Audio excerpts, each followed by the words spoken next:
তো চলে আসলাম আরেকটা নতুন ভিডিও নিয়ে। তো সেদিন আমরা বিকেলবেলা তাড়াতাড়ি বেরিয়ে গেছিলাম কেন কি মুভি দেখতে যাব। তো রঙ্গোলি মলে এলাম, এসে দেখি গাড়ি পার্কিংয়ের জায়গায় এত জ্যাম ছিল, মানে ওখানেই আমাদের 10 মিনিট লেগে গেছিলো। তো তাড়াতাড়ি করে গাড়ি পার্কিং করে গিয়ে আমরা মুভির টিকিট কাটছিলাম। তো বুঝতেই পারছো কী মুভি দেখতে এসেছি। তো ফোন ঘাঁটতে ঘাঁটতে আমার হাত তেমন ধরে বসেছিল।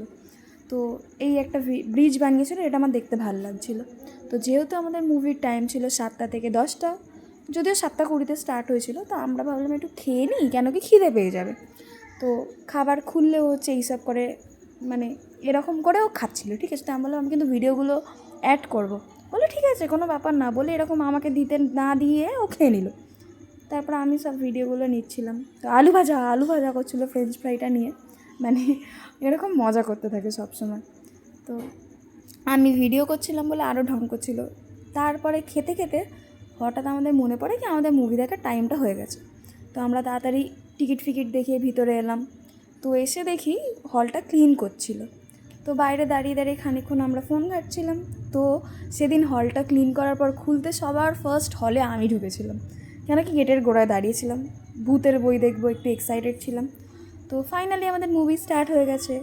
তো বুঝতেই পারছো হয়তো যে আমরা দ্য কনজিউরিং দেখতে গেছিলাম। তো সত্যি কথা বলতে গেলে হলে সেদিনকে আমি বোধহয় একমাত্র মেয়ে ছিলাম যে চিৎকার করিনি, চুপচাপ ভদ্র মেয়ের মতো বসে মুভি দেখছিলাম। নয়তো প্রত্যেকটা মেয়ে অসভ্যের মতো চিৎকার করছিল। মানে মুভি দেখতে দেখতেই যখন ইন্টারভেল হয়, আমি বললাম বাবিকে যে কি আমি একমাত্র যে কি চিৎকার করিনি। তো মুভিটা দেখে আমার খুব একটা ভয় লাগেনি। তো বেরালাম, বেরিয়ে সবাই মুভি দেখে বেরিয়েছিল 10টা বাজে, তখনও এত ভিড় ছিল। তো আমরা দুজনে ঢং করতে করতে একটু বাইরে চলে এলাম। এসে তো আমি ওকে জিজ্ঞেস করলাম যে কি কে বেশি ভয় দেখাতে পারে তোমাকে, আমি না ভূতে।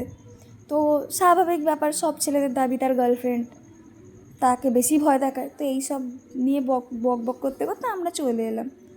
তো তারপরে আমি বললাম যে কি তাহলে আর ভূতের বই দেখতে আসবো না। তো বললো না ওরকম ব্যাপার না, তোমায় বললাম তুমি রাজি হলে তাই চলে এলাম। তো সেদিনকে ছিল হচ্ছে ওই যেদিন চন্দ্রগ্রহণ ছিল, মানে রেড মুন দেখা গেছিলো, সেদিন আমরা মুভি দেখতে গেছিলাম। তো আমার দাবি ছিল দেখো আমরা রাস্তায় না ভূত দেখতে পেয়ে যাই। এই কথা বলতে বলতে সেদিনকের মতো আমরা বাড়ি চলে এলাম, সুন্দর একটা বিকেল কাটিয়ে।